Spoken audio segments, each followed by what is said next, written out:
మీ కుటుంబ శాంతి, ఆరోగ్యం, ఆర్థిక అభివృద్ధి కోసం రుద్రాక్ష మహాపూజలో తప్పక పాల్గొనండి. ఇప్పుడే నమోదు చేసుకోండి. రమ్మగారు, పెద్దవాళ్ళు అంటూ ఉంటారు, ఈ లోకంలో ఇంకా మంచి మిగిలింది, అందుకే సకాలంలో వర్షాలు పడుతున్నాయని, అంత మంచి జరుగుతుందని. నిజంగా ఉంది మంచి. కానీ పిల్లలకి మనము పాజిటివ్ థింకింగ్ నేర్పించాలి కదా. ప్రతిదీ ఇది చెడ్డది, ఇది బాగోలేదు, దీనివల్ల నష్టం జరుగుతుంది కాకుండా ఇది బాగుంది, దీనివల్ల మంచి జరుగుతుంది, మనం కూడా పాజిటివ్గా ఆలోచించాలి. దాన్ని ఎలా తెలియచేయాలంటారు పిల్లలకి? ఒక చిన్న కథ చెప్పచ్చు జయ. అంటే నేను ఒకడిని మంచిగా ఉంటే ఏమవుతుంది అని అనిపిస్తుంటుంది. ఒకళ్ళు మంచిగా ఉన్నా చాలు, ఆ ఒక్కడి మంచి వల్లే ప్రపంచం నడుస్తూ ఉంటుంది. దీని మీద ఒక కథ చెప్తాను చూడండి. ఒక ఊళ్ళోనట ఒక రంగయ్య అని ఒక కుర్రాడు ఉండేవాడు. రంగడు వాడి పేరు. వాడు చాలా అమాయకుడు, అంటే మేధకుడు అనమాట. అట్టే తెలివితేటలు లేవు, అమాయకంగా ఉండేవాడు. అయితే వాళ్ళ అమ్మ నాన్న ఏమనేవారంటే, ఒరే ఇంత అమాయకంగా ఉంటే ఎట్లా బతుకుతావురా, నువ్వు గుళ్ళో అయ్యగారు హరికథలు చెప్తారు, రోజు వెళ్ళి హరికథ వినమనేవారు. అయితే వీడు ఏం చేసేవాడు, హరికథ వింటుండేవాడు. ఏదో వాడికి ఏం తెలివి వచ్చినట్టు ఏమిటో వచ్చేది, ఏవో ఆ కథలు ఈ కథలు, కృష్ణుడని రాముడని అదని ఇదని తెలుసుకునేవాడు. అయితే ఒకసారి పంతులు గారు, ఆ గుళ్ళో ఉండే అయ్యగారు, పంచభూతాల గురించి చెప్పాడు. పంచభూతాలు అంటే ఏమిటి? పృథివీ, అప్పు అంటే నీరు, తేజస్ అంటే సూర్యుడు, అదే ఎండ అగ్ని, భూమి ఆకాశము, వాయువు, గాలి, నీరు. సరే, ఇలా 5 ఉన్నాయని చెప్పాడు. పంచభూతాలతోటి భూమి నడుస్తుంది, మనం భూమి మీద ఉంటాము. ఈ భూమికి వేసిన పందిరే ఆకాశం. భూమికి ఆకాశం పందిరి వేశారు, దేవుడు అట్లా వేశాడు. భూమి ఆకాశాల మధ్యలోనే మనకి అగ్ని, వాయువు, గాలి, ఈ 3 ఉంటాయి. ఈ కిందున్న నేల, పైనున్న పందిరి, ఈ మిగిలిన 3తోటే ఈ ప్రపంచం నడుస్తోంది అని చెప్పాడు. కుర్రాడికి అర్థమైంది బాగా.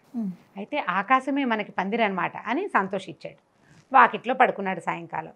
అట్లా పైకి చూస్తుంటే అటు ఇటు చూశాడు. పందిరి ఉంది కదా పైన, పందిరికి గుంజలు ఉండద్దు, గుంజలు ఉండాలి కదా. పందిరి దేని మీద నిలుస్తుంది? 4 గుంజలు పాతి పైన పందిరి వేస్తారు. ఇప్పుడు ఈ ఆకాశం అన్ని పక్కలా కనపడుతుంది, ఇది ఎక్కడా గుంజలు కనపట్టాల. వాడు ఏం చేశాడు, అమ్మో గుంజలు లేకపోతే నెత్తి మీద పడిపోదు అని అనుకుని భయం వేసింది వాడికి. ఆ ఊరికి ఆ చివరికి ఒకసారి నడిచెళ్ళి చూసొచ్చాడు. ఎక్కడన్నా ఉన్నాయి? ఎక్కడా లేవు. ఈ చివరికి నడిచాడు, ఎక్కడా లేవు. ఏ పక్కకి నడిచి చూసినా పందిరి గుంజలు వాడికి కనపడలా. అక్కడి నుంచి అందరినీ అడగటం మొదలుపెట్టాడు, మన ఊరి పందిరికి గుంజలు ఎక్కడున్నాయి అని. అడిగేసరికల్లా అందరూ వాడిని చూసి నవ్వారు. ఏం తెలివితేటలు వచ్చినాయిరా నీకు, ఆకాశం పందిరేమిటి, దానికి గుంజలేమిటి, నీ మొహంలాగాను అని వాడిని తిట్టారు, ఎక్కిరిచ్చారనమాట. వీడికి పంతులు గారు మంచి మంచి విషయాలు చెప్పారు అంతకుముందు. ఆయన చెప్పినవన్నీ నిజమని వీళ్ళు ఒప్పుకుంటున్నారు. ఇది కూడా ఖచ్చితంగా నిజమే అవ్వాలి. ఏ పక్కన చూసినా పందిరిలాగా ఆకాశం కనపడుతోంది, దానికి గుంజలు ఎక్కడో ఒక చోట ఉండే తీరాలి. ఈ ఊళ్ళో లేవు, పక్క ఊళ్ళో ఉన్నాయేమో చూద్దామనుకున్నాడు. ఇక ఊళ్ళో వాళ్ళని గణించకుండా వాడు పక్క ఊళ్ళన్నీ తిరిగాడు. ఆ ఊరు ఈ ఊరు వెళ్ళాడు. ఒక పిచ్చి వాలకం పడిపోయింది వాడికి ఆ గుంజలు వెతుక్కునే గోళ్ళు. ఇలా ఒక 5-6 ఊళ్ళు తిరిగాక ఒక ఊళ్ళో ఒక రామ మందిరం ఉందిట. ఆ రామ మందిరంలో పడుకున్నాడు వీడు. పడుకుంటే వీళ్ళ ఊరివాడు ఒకడు చూసి, ఏరా రంగా ఇక్కడ చేరిపోయావు ఏమిట్రా నువ్వు, ఎలాగరా నీ సంగతి, ఇట్లా చేస్తే ఎట్లా, ఇంటికి వెళ్ళిపోదాని రమ్మన్నాడు. గుంజలు చూస్తే కానీ నేను రాను బాబాయ్, నాకు భయం వేస్తుంది, ఆకాశం కూలి పడిపోతే, పందిరి కూలి పడిపోతే ఎట్లా, ఎండాకాలం పందిరి వేసుకుంటాం వాకిళ్ళల్లో, వర్షాకాలం వచ్చేసరికి కూలిపోతుంది, ఏ కుక్క పిల్లో పంది పిల్లో దాని కింద పడితే చచ్చిపోతాయి ఆ పందిళ్ళు కూలిపోయేటప్పుడు. ఇప్పుడు ఈ ఆకాశ పందిరి కూలిపోతే మనమంతా పచ్చడైపోము దాని కింద అన్నాడు. అనేసరికల్లా ఆ రామ మందిరంలో ఒక ఋషీశ్వరుడు లాంటి ఒక ఆయన, ఒక యోగి సమాధిలో ఉన్నాడు. ఆయన ఏదో జపం చేసుకుంటున్నాడు. ఈ మాటలు విన్నాడు. వినేసరికల్లా రెండో వాడికి ఏం చెప్పాడంటే, అబ్బాయి నువ్వు వెళ్ళిపో, వీడి సమస్య నాకు అర్థమైంది, నేను చెబుతాను వీడికని వాడిని దగ్గర కూర్చోబెట్టుకున్నాడు. ఎవరే నాయన, చీకటి పడింది, ఇప్పుడు ఏదో పడుకో, రేపు పొద్దున్నే లేచి ఈ ఊళ్ళో 10 ఇళ్ళు 20 ఇళ్ళకి వెళ్ళు, అన్నం పెట్టమని అడుగు, వాళ్ళని నోటికి వచ్చిన తిట్లు తిట్టాలి నువ్వు, ఏం జరుగుతుందో చెప్పమన్నాడు. తిడితే వాళ్ళు ఊరుకుంటారండి అన్నాడు. ఊరుకుంటారో ఊరుకోరో, ఏం జరుగుతుందో చెప్పు నువ్వు నాకు చాలు అని చెప్పాడు. అప్పుడు నేను నీకు పందిరి గుంజలు ఎక్కడున్నాయో చెబుతానన్నాడు. ఓకే. ఈ కుర్రాడు నమ్మాడు. ఎందుకంటే ఈ యోగీశ్వరుడు చెప్పగానే వాళ్ళ ఊరివాడు వదిలిపెట్టి వెళ్ళిపోయాడు. అంటే ఈయన వాడు నమ్మాడు, అంటే ఈయన బాగా గ్రేట్ అనమాట. ఆ నమ్మకం పెట్టుకున్నాడు. మర్నాడు పొద్దున్న లేచాడు, ఏదో చెరువు దగ్గరికి వెళ్ళి పళ్ళు తోముకున్నాడు. ఏదో కాస్త పూటకొళ్ళం ఎవరో ఉంటే ఒక ముద్ద అన్నం తిన్నాడు, కొద్దిగా అంత అన్నం. తిన్నాక పొద్దున పూట సద్దన్నం తింటారు కదా, ఒక గుప్పెడు అన్నము, మధ్యాహ్నం భోజనం కావద్దు, సద్దన్నం తిన్నాక వీడు బయలుదేరాడు, ఒక ఇంటికి వెళ్ళాడు. అక్కడి నుంచి ఆవిడ తిట్టడం మొదలుపెట్టాడు. వాకిట్లో నుంచి అన్నం పెట్టమంటే అర్థం కాదా, మీరు మనుషులైనా, మీ ఊళ్ళోకి వచ్చిన వాడికి అన్నం పెట్టరా, మీరు అదే మీరు ఇదే అని తిట్టాడు. తిట్టేసరికి ఆ ఇంట్లో ఉన్న ఆవిడ ఒక చేట తీసుకొచ్చి కొట్టబోయింది. పళ్ళు రాలగొట్టేస్తాను, ఏమనుకుంటున్నావు, పో పో వెళ్ళి మా వాకిట్లో నుంచి పిచ్చా నీకు అని తోలేసింది. ఏం చేయాలో తెలియలేదు. ఋషీశ్వరుడేమో 10 లేదా 20 ఏళ్ళకి వెళ్ళమన్నాడు. పక్క ఇంట్లోకి వెళ్ళాడు. పక్క ఆవిడని కూడా తిట్టాడు నోటికొచ్చినట్టు. తిట్టేసరికి ఆవిడ ఒడ్లు దంచుకుంటుంది రోకట్లో, ఆ రోకలు పుచ్చుకుని వచ్చింది కొట్టడానికి. వాకిట్లో 2 పిల్లలు ఉన్నారు, 2 మట్టి బిడ్డలు విసిరారు వీడి మీద. పిచ్చివాడు అనుకుని 3వ ఇల్లు అయింది, 4వ ఇల్లు అయింది, 5వ ఇల్లు అయింది, అన్ని చోట్ల ఇదే సన్మానం జరుగుతోంది. బడి 10వ ఇంటికి వెళ్తే వాకిట్లో నుంచున్నాడు. అప్పటికి వీడికి శోష వస్తోంది, ఎండకి ఎండ, కోపం శోష, నీరసం వస్తోంది. ముందు కోపం కాదు, ఇప్పుడు వాడికి ఒక సమస్య ఉంది, దానికి ఆన్సర్ తెలుసుకోవాలంటే పట్టుదల కావాలి. 9 ఇళ్ళు కనుక్కున్నాడు. 10వ ఇంట్లోకి వచ్చి వాకిట్లో నుంచుని నీ మొహమండ అని ఇట్లా తిట్టు మొదలుపెట్టాడు.